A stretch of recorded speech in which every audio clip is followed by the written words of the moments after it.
E aí, senhores, tranquilo? Seguinte, ó, essa partezinha aqui é a parte que vai bater aquele primeiro momento da urbanização dos países desenvolvidos, tá bom? Então, se você quiser dar uma adiantada aí no vídeo, né, ou então acompanhe, porque essa, como eu disse para vocês, é uma apresentaçãozinha completa, que vale a pena, beleza?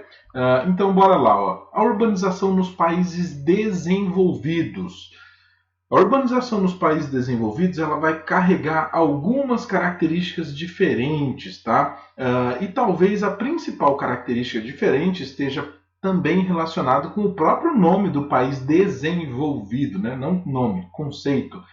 Esse conceito, então, quer dizer que nesses países a industrialização ela ocorreu de modo diferenciado, tamanho que conseguiu trazer para sua população, né, essas características. Então, eles vão ter uma população com maior índice de consumo, melhor distribuição de renda e coisas do tipo. E quando a gente olha para a cidade, o que nós notamos? Nós notamos exatamente que as cidades vão ser bem melhor estruturadas. Então, isso faz parte de um processo evolutivo, porque, como eu disse para vocês, eles vão acompanhar então as revoluções industriais, né? E eles vão acompanhar isso de modo lento, mas não pense que sempre foi organizadinho, né? Isso aí é uma imagem mais ou menos do período da primeira revolução industrial, né? E o que a gente nota? Fala, minha nossa, mas o que é isso? É uma revolta e tudo mais? Não, não, o cara está retratando o centro de Londres, né? E você também pode notar diversas coisas, como por exemplo, quando a gente pega a teoria malthusiana, o Malthus ele olha para Londres e fala, vai morrer tudo de fome. Por quê? É muita gente, né? Como eu já acho que até comentei já com vocês, o Sherlock Holmes, o tradicional mesmo, né? Porque agora tem de tudo quanto é jeito. Daqui uns dias parece, sei lá, né? Desenho do Pikachu, ele sendo o Sherlock Holmes. Mas enfim, o tradicionalzão mesmo, no tradicional, a maioria dos disfarces do Sherlock Holmes, ele acaba se disfarçando de mendigo para acompanhar os outros, para seguir e tudo mais. E quando a caracterização da cidade não é bem feita, você acaba não percebendo, não entendendo. É porque o período do início da industrialização na Inglaterra acabou deixando muita gente passando fome na cidade. Porque é o primeiro momento que o homem vai pegar e olhar e falar assim: gente, eu tenho tudo isso aqui de dinheiro. Quanto mais dinheiro eu der para o meu empregado, menos sobra para mim. Então o que ele vai fazer?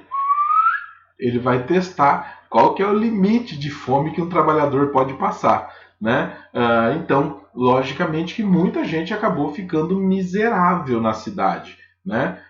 Então, pense de modo certeiro. As cidades nos países desenvolvidos não eram o que são hoje, né?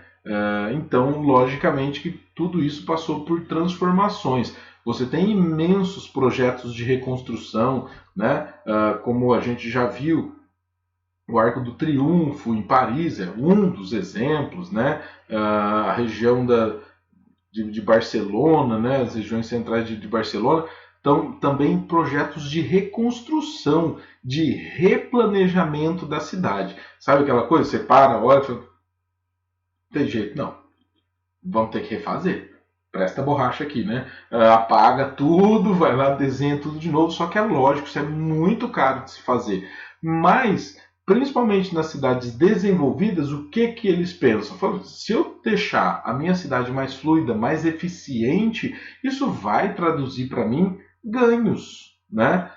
Agora, nos países subdesenvolvidos, você acaba vendo que a preocupação é primeiro com o seu próprio bolso. Depois que eu estiver rico, a gente dá uma olhada aí nas outras coisas, né? Mas na maioria das vezes nem sobra tempo para isso. Então, melhor não, deixa quieto. E a gente vai ter também a ocorrência do planejamento urbano, né? Como a gente já viu, né? Vimos Londres antigamente e o interessante é que essa região aí, ó, é uma dessas curvas que aparece naquele mapa bem antigo, né? Que é exatamente a mesma região. Então, tipo assim, a cidade era menor, mas já tinha problema. Imagina então atualmente, né, um negócio desse naipe aí, ó, que é Londres. Então, você vai ter graves problemas, mas o que, que você faz? Gente do céu, olha que caos, não dá para fazer uma rua reta aqui, se dá para fazer uma, né? O resto vai sair tudo, né, no mínimo triangular. Beleza, então vamos tentar por baixo, né?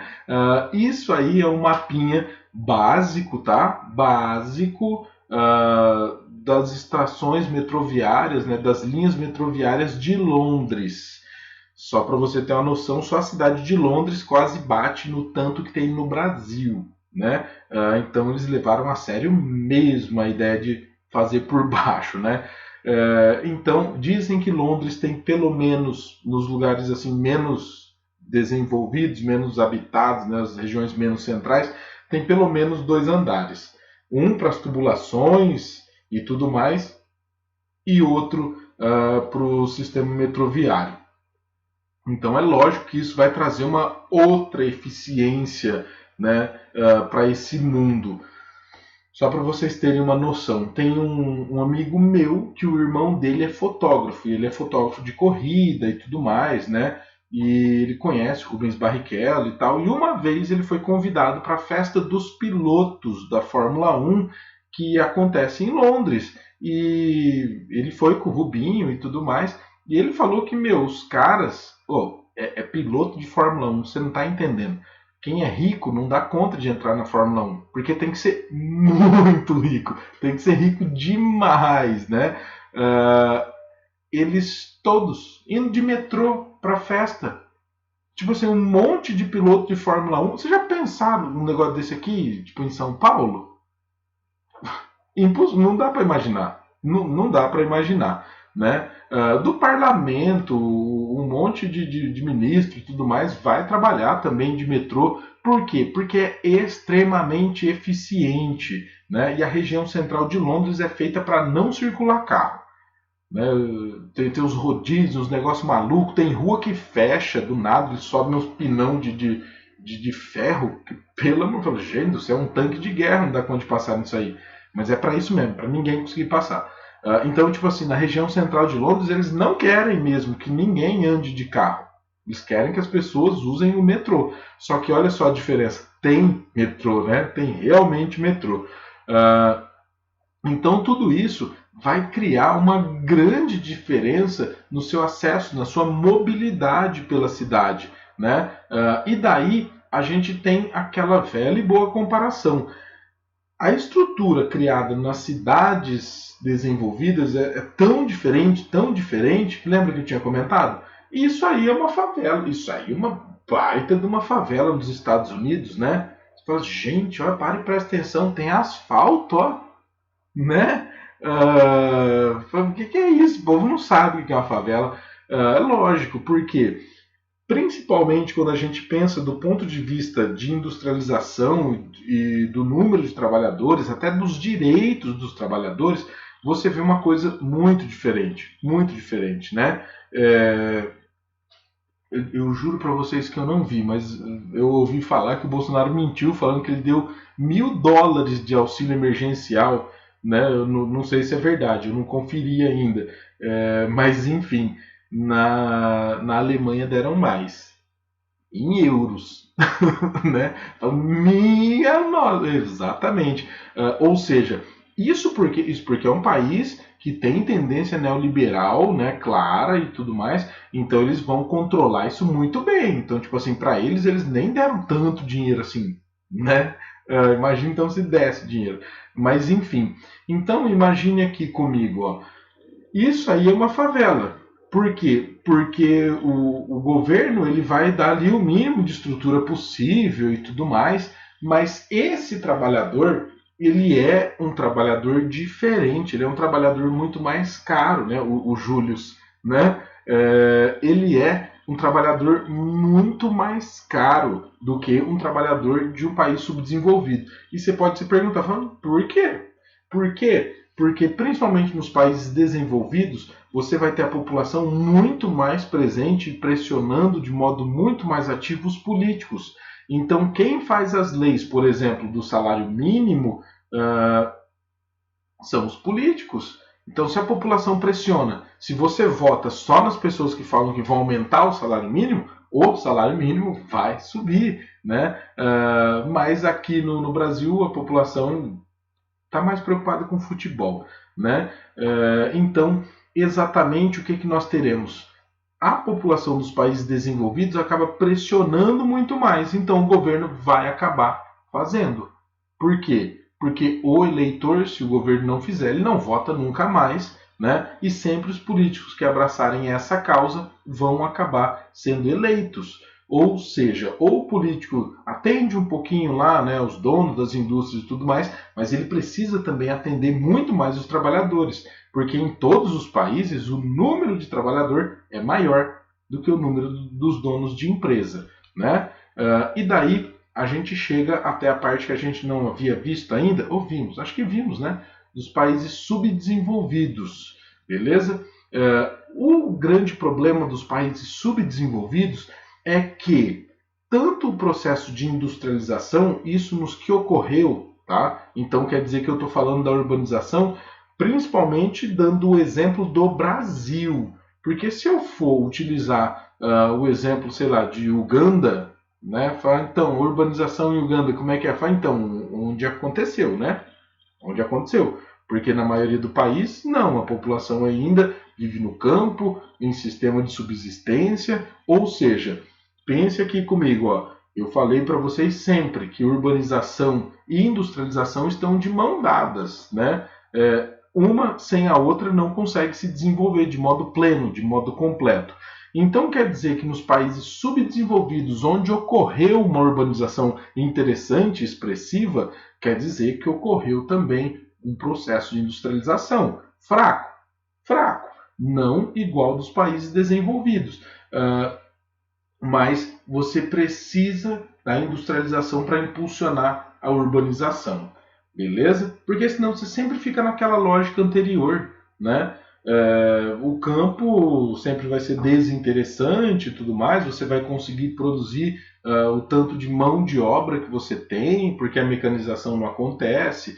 Então, nos países subdesenvolvidos, principalmente nos emergentes, tá? Então fique bem claro isso, eu estou dando exemplo principalmente de países como o Brasil, como a Argentina, como o México, né? Agora, se você pensar na Bolívia, a Bolívia ainda tem uma grande parcela da sua população vivendo no campo, né? Então o negócio é mais diferente. Mas enfim, o que vai ocorrer? A gente vai ter um processo de urbanização muito acelerado. Pense aqui comigo, ó. No Brasil, a primeira revolução industrial ela bate basicamente com a Primeira Guerra Mundial.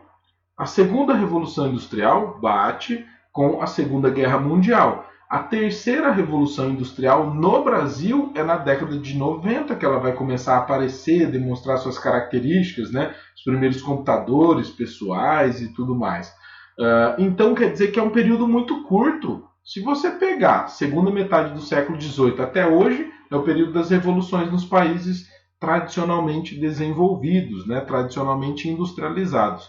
Então quer dizer que para a gente, em coisa de cento e pouquinhos anos, né? Cento e pouquinhos não, né? Menos que isso. Eu não sei porque eu estava pensando na atualidade, 2020. Mas se você pensar aí em coisa de uns 80 anos, a gente passou pelas três. Né? Nossa Senhora, que loucura! Exatamente. E isso vai trazer para a gente uma característica que é: eu não tenho a industrialização completa, né? Então sempre vai ficar faltando aqui alguma coisinha, que é uma loucura. Se você for pensar, o mercado econômico ele é um só. Então, para que o Brasil vire um país desenvolvido, ele vai precisar sobrepor alguns outros países que são desenvolvidos. Ele vai ter que arrumar o espaço dele dentro desse mercado. Por isso que o país subdesenvolvido nunca vai ter renda suficiente, ganho suficiente para criar o mesmo padrão que é criado para a população dos países desenvolvidos. Né? Então, quem fala de países em desenvolvimento, eu acho uma bela de uma mentira, né? Uma bela de uma ilusão. É igual aqueles aparelhos que dá choque, que mexe a barriga e fala: você vai emagrecer, você está fazendo um monte de exercício. Ah, é? Se fosse assim, o povo que anda de trem, então ia ser tudo magrelo pra cacete, né? Mas enfim. Então, aqui no Brasil, por exemplo, o grande símbolo da urbanização vai ser principalmente a saída dos retirantes nordestinos lá do sertão nordestino e vinda para a cidade de São Paulo. Eu não sei se você já entendeu muito bem a ideia, mas, por exemplo, isso aí é uma mulher chegando na cidade de São Paulo, né? Pode ver, ó, tudo que ela tem está na cabeça dela e nos braços. Além de alguns dessas crianças aí para trás devem ser filhos dela, né? Eu juro para vocês, quando eu achei essa imagem, chegou a me dar um calafrio, porque meu avô veio do Nordeste, né? E essa mulher ela tem alguns traços que meio que lembram minha mãe. Minha nossa! Porque onde que essa mulher vai morar? Ela não tem onde morar, né? Tipo assim, a única coisa que ela tem é essa mala aí, ó, que deve ter tipo umas 2 trocas de roupa dela, o resto das crianças, né? Então, como que esse cidadão ou essa cidadã vai conseguir cobrar alguma coisa de alguma empresa, de alguma indústria, né? Falou, não, meu salário está muito baixo. Não, o primeiro pensamento dela vai ser o seguinte, falou, minha nossa, eu arrumei dinheiro para trocar por comida, né? Pronto, não vou morrer de fome, né? Ou seja, vou morrer só um pouquinho, vou ficar desnutrido, né? Mas já estava assim lá no sertão nordestino. Então, logicamente, que a geração de empregos insuficiente vai acabar gerando essa questão, né? Ou seja, a favela. A população tem que ir morar onde ela dá conta. E cá entre nós, ó, se você bater o olho em um lugar como esse, você vai ver que vocês conseguiram achar alguma rua aqui? Ah, gente, mas como é que funciona isso? Então, é loucura. Isso se chama falta de planejamento, né? E cá entre nós, ó, você pode ver que a região mais plana aqui, ó, mais de boa, né, já pode ter sido uma favela, mas ela foi, digamos assim, que reocupada por uma população de um nível aquisitivo um pouquinho maior, então você já vê a transformação das casas, ó, né? Mas já ainda na região do morro, aqui na região inclinada, você ainda vê bastante casa em péssimas condições, né? Que na verdade nem deveriam estar aí, deveria ser proibido, né? Ou seja, você deveria chegar, tirar tudo isso daí, né? Derrubar toda essa favela, mas construir casas para essa população, porque aqui no Brasil a gente só vê a desocupação, né? Então, imagine como que o governo vai chegar aí e vai construir uma rede de esgoto, vai construir uma rua, vai construir pontos de ônibus ou coisa do tipo. Aí beleza, fala, nossa, então é verdade, então a culpa é do povo aí, né? Não, a culpa não é do povo aí, a culpa aí é do governo também, né? Por quê? Porque essa favela não surgiu do dia para a noite. Não é igual a história do João e pé de feijão, sabe? Ele planta lá o feijão, vai dormir no outro dia, putz, está chegando lá no céu, né? Então, logicamente, que o governo ele deveria ter agido, ele deveria ter criado regiões, locais para essa população crescer, né? Para ela construir casas, né? Ou no mínimo para ela ocupar. Né? Não, pode construir seus barracos aí e tudo mais, mas vai ser aqui, não vai lá pro morro, não. Sabe por quê? Porque até depois acaba sendo pior, porque ocorrem tragédias e tudo mais, aí quem que acaba sendo responsabilizado? O governo, porque ele não agiu, ele precisa monitorar essas regiões. Ou seja, até hoje você conseguiria evitar, reduzir os problemas das favelas. Mas para fazer isso, dá um gasto imenso, imenso. E aquela coisa, é gastar com pobre, né? Ah, não, para com isso. Você vai ficar jogando dinheiro fora. Como que você poderia fazer isso? Assim, né?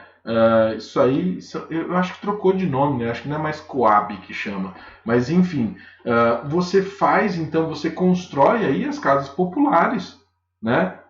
Você até pode pensar, falando, meu, mas tá vendo, não tem asfalto, não tem nada aí. Oh, nem precisa, nem precisa. Olha só, muito mais digno, né? Um lugar plano, uma casa que quando você voltar para ela para dormir, depois de ter trabalhado trocentas horas, ela vai estar lá, a enxurrada não vai ter levado ela embora, né? todas as estruturas aí presentes, ó, você tem uma rua, dá para passar um ônibus aí ou coisa do tipo, ou seja, esse aí é o modelo correto. Então quer dizer que, tipo assim, que nem em Marília, que tem isso aí, nossa, então a prefeitura tá todo mundo perfeito, tá lindo? Não. Por quê? Porque você pode ver que dá uma fila imensa. Gente, eu já fiquei sabendo de briga, de porrada mesmo, dos caras saindo na porrada para quase se matar por conta de fila para pegar senha para fazer inscrição para essas casas. Não é para você ganhar uma casa, é porque vai fazer um sorteio, né? É tão ridículo que você vê que falta tanta habitação que você chega nesse ponto. Fala, não, então vamos fazer um sorteio, né? É lógico, tem um monte de gente que entra lá, que se inscreve, que não precisaria. Ele tem outras possibilidades, mas mesmo assim, né? Só chega nesse ponto porque o governo permitiu e continua permitindo, beleza? Então, principalmente a favela vai ser a grande característica dos países subdesenvolvidos. E cá entre nós, também é bastante interessante que você faça uma distinção aí na sua cabóquia, que é o seguinte: favela é um termo que nós brasileiros utilizamos, né? Submoradias, moradia periférica, enfim. Por quê? Porque se você for falar de favela nos Estados Unidos, está meio que errado, porque favela é uma gíria criada aqui no Brasil.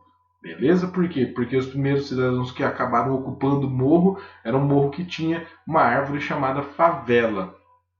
E esse vai ser, então, o apelido dado para esse tipo de moradia, né? Lá no morro e tudo mais. Beleza? Então, ó, that's all, folks. Beijão para vocês, bons estudos e até mais. Tchau, tchau.